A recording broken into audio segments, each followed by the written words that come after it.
नमस्कार, मैं डॉक्टर अनीता चौधरी। बच्चों, पूर्व वीडियो में हमने सिंघल द्वीप के राज दरबार पर बंधे हुए हाथियों और घोड़ों के सौंदर्य और शक्ति का चित्रण पढ़ा था। आज राजा के भवन के वैभव, सौंदर्य का वर्णन एवं रानी पद्मावती के सौंदर्य का वर्णन हम पढ़ेंगे। देखिए, साजा राज मंदिर कैलासु, सोने कर सब धरती आकासु। सात खंड धौरहर साजा, ऊहे सवारी सके अस राजा। हीरा ईट कपूर गिलावा, और नग लाई सरगले लावा। जावत सबे उरेहे उरेहे, भांति भांति नग लाग उबाहा। भाव कटाव अब अनबन भांति, चित्र कोरी के पाते ही पाती। लाई खम्भ मानिक जरे, निस्दिन रहही दीप जनु बरे। देखि धौरहर कर उजियारा, छपि गए चाँद सूरज उतारा। सुना सात बैकुंठ जस, तस साजे खंड सात। बेहर बेहर भाव तस, खंड खंड उपरात। है ना। धरोहर में राजप्रसाद होता है, वो है मैंने उस महल को गिलावा मतलब गारा, और उपरात मैंने ऊपर जाते हुए। इसमें जयसी ने सिंघलगढ़ के 7 खंडों वाले राजप्रसाद के अद्भुत सौंदर्य का वर्णन किया है। साजा राज मंदिर कैलासु, सोने कर सब धरती आकासु। सिंघल का राजभवन शिवलोक की तरह सजा हुआ है। उसके फर्श और छतें सब सोने की हैं। सोने का सब धरती आकाश है ना। उसके फर्श और छतें सब सोने की हैं, और वह राजप्रसाद 7 खंडों से सुशोभित है। 7 खंड धरोहर साजा, ऊहे सवारी के अस राजा। तो वो जो राजप्रसाद है वह 7 खंडों से शोभायमान हो रहा है। गंधर्व सेन जैसा राजा ही इतने बड़े राजभवन की देखभाल और साज संवार कर सकता है ना। उहे राजा सके अस राजा, एक यही राजा है ना, उस महल को उहे में ना, उस महल को यही राजा जो है उसकी साज संभाल कर सकता है। हीरा ईट कपूर गिलावा, और नग लाई सरके लावा। अब कह रहा कि वो भवन इतना सुंदर है, तो उस भवन को वह हीरे की ईंटें और कपूर का गारा लगाकर निर्मित किया गया है ना। हीरा ईंट कपूर गिलावा, कपूर का गारा बनाकर, है ना। हीरे की ईंटें हैं और कपूर का गारा लगाकर उस भवन को निर्माण किया गया है। नगों से जड़कर उसे गगनचुंबी बनाया गया है। और नग लाई सरगले लावा, सरगला लाया माने गगनचुंबी, उसे नगों से जड़कर उसे गगनचुंबी बनाया गया है।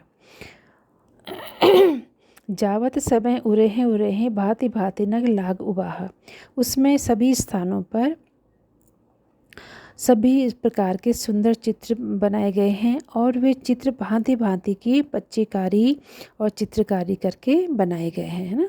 जावत समय उरे मैंने चित्रकारी करना, उसमें भांति भांति नाग लागू है। और कह रहे हैं कि उन्हें सभी प्रकार सुंदर चित्र बनाए हैं और भांति भांति की उसमें चित्रकारी करी हुई है।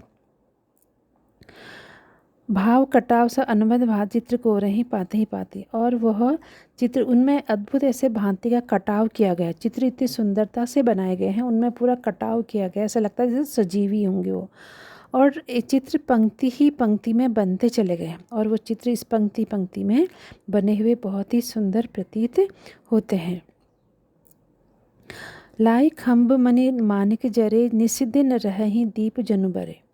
कह रहे हैं कि उस राजप्रसाद में मणि माणिक के जड़ित खंभे लगे हुए हैं, और वे ऐसे जगमगाते हैं जैसे दिन में दीपक जल रहे हो, है ना। निस्दिन रहहि दीप उजारे, तो रात दिन वह दीपक की भांति जलते हुए से प्रतीत होते हैं।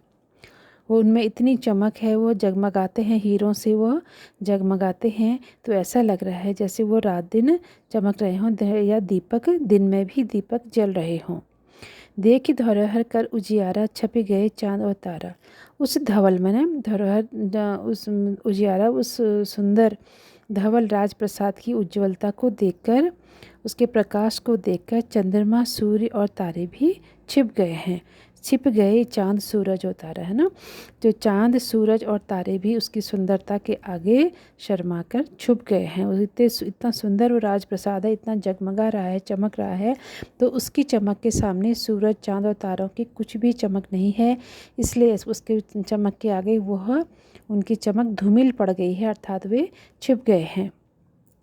देखो, सुना सात बैकुंठ जस तस साजे खंड सात, बेहर बेहर भाव तस खंड खंड उपरात।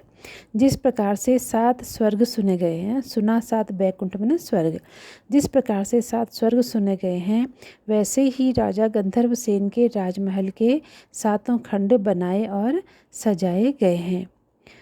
एक एक खंड के ऊपर चढ़ते हुए सजावट के अलग अलग भाव देखने में आते हैं। मतलब हर खंड की जो सजावट है वह अलग प्रकार की है। बेहर बेहर भाव तस खंड खंड उपरांत, है ना।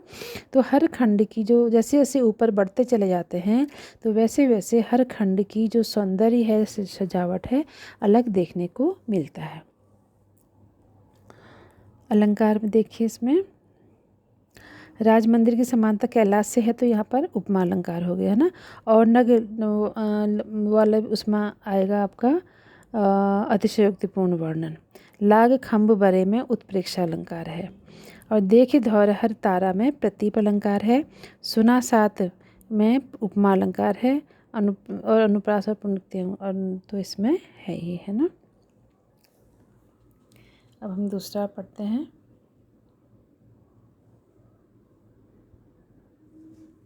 बरनौ राज मंदिर रनिबासु, जनु अछिरनि भरा कविलासु। 16 सहस पद्मिनी रानी, एक एक तय रूप बखानी। अति स्वरूप ओ अति सुकुमारी, पान फूल ले रहे अधारी। तिन ऊपर चंपावती रानी, महास्वरूप पाट पद पर धानी। पाट बैठ रह किए सिंगारू, अब सब रानी ओहि करहि जोहारू। नीति नौरंग सुरंगम सोई, प्रथम बैस नहीं सरवर कोई। सकल दीप मह जेती रानी, तिन मह दीपक 12 बानी। कुंवर बतीसी लक्ष्मणी, अस सब माह अनूप। जावत सिंहल दीप के, सबे बखाने रूप। अब यहाँ पर कहते हैं कि बरनौ राज मंदिर रविनासु, है ना। यहाँ पर उन्होंने पद्मावती की माता चंपावती के सौंदर्य का वर्णन कवि ने किया है। तो कहते हैं, जैसी राज मंदिर के भीतर रनिवास का वर्णन करते हुए वे कह रहे हैं, तो ऐसा लगता है यहाँ पर सुंदर स्त्रियों से भरा हुआ, ऐसा लगता है मानो वह अप्सराओं से भरा हुआ कविलास हो, या अप्सराओं से भरा हुआ शिवलोक हो या स्वर्ग हो, है ना। अछिरन होता है अप्सराएं, अप्सराओं से भरा हुआ स्वर्ग हो। हाँ, 16 सहस्र पद्मिनी रानी, एक एकता रूप बखाने। उस रनिवास में 16 सहस्र पद्मिनी रानियां हैं, जो रूप में एक से एक बढ़कर हैं। वे अत्यधिक रूपमती हैं।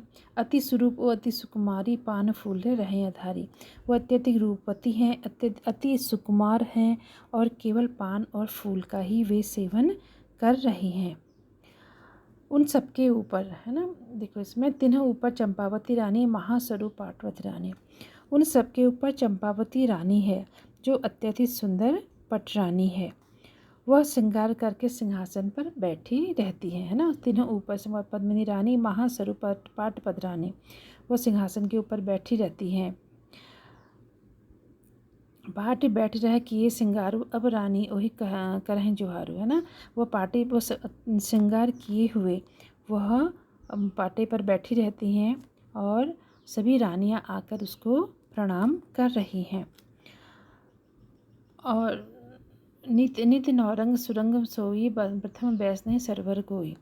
वह नित्य नए नए रंगों के सुंदर वस्त्र धारण करके सुशोभित बनी रहती हैं, अत्यधिक सुशोभित होती हैं। और नई उम्र वाली, अर्थात वह नवयुवती है, उसकी समानता कोई दूसरी रानी नहीं कर सकती है ना। सब रानी वही करूँ जोहारू। नित्य नौरंग सुरंगम सोई, प्रथम वैष्णव सरवर कोई। उसके बराबरी कोई भी दूसरी रानी नहीं कर सकती है। सकल सकल दीप मह जेती रानी तिन मह दीपक 12 बानी। कह रहे हैं कि सिंघल द्वीप में जितनी भी रानियां हैं उन सबके मध्य वह 12 वर्णी वाली अर्थात 12 कलाओं के स्वर्ण की दमक या 12 आदित्यों के समान, सूर्यों आदित्य में ना सूर्य है ना, आदित्यों के समान ज्योति वाली जो रानियां हैं उन रानियों में सबसे श्रेष्ठ रानी वही है। अर्थात रनिवास में जितनी भी रानियां हैं वे सब दीपक के समान हैं। उनके मध्य में चंपावती रानी जो है वह 12 आदित्यों के प्रकाश के समान है और उसके मध्य में चंपावत के समान भाव यह है कि चंपावती जो है वह सर्वगुण संपन्न है, मतलब सर्वगुण संपन्न रानी है। इसका आगे देखिए, कुंवर बतीसी लक्ष्मी अस सब माह अनूप जावत सिंहल दीप के सबे बखाने रूप। कह रहे हैं वह रानी 32 लक्षणों से युक्त सभी रानियों में अनुपमा है ना। यहाँ पर वह 32 लक्षण में 32 शुभ लक्षणों से युक्त सर्वगुण संपन्न है ना, वह अनुपमा है, सर्वगुण संपन्न है। सिंहल द्वीप के जितने भी लोग हैं सभी उनके रूप सौंदर्य का बखान करते हैं। जावत सिंहल द्वीप के सबे बखाने रूप, जितने भी सिंहल द्वीप के लोग हैं सभी उस रानी के सौंदर्य का वर्णन करते हैं। इस प्रकार से वह रानी सभी रानियों में अत्यधिक सुंदर है और वह 12 वर्णी है, अर्थात वह सोने की स्वर्ण की चमक के समान है या वह 12 आदित्यों के समान ज्योति वाली है। जितनी भी रानियां हैं वे सब दीपक के समान हैं और चंपावती रानी जो है वह सूर्य के समान चमकने वाली या अति सौंदर्य वाली सर्वगुण संपन्न रानी है। ये आपका प्रथम अध्याय खत्म हुआ। सिंहल द्वीप वर्णन तो खत्म हुआ। इसके बाद हम नागमती वियोग वर्णन पढ़ेंगे।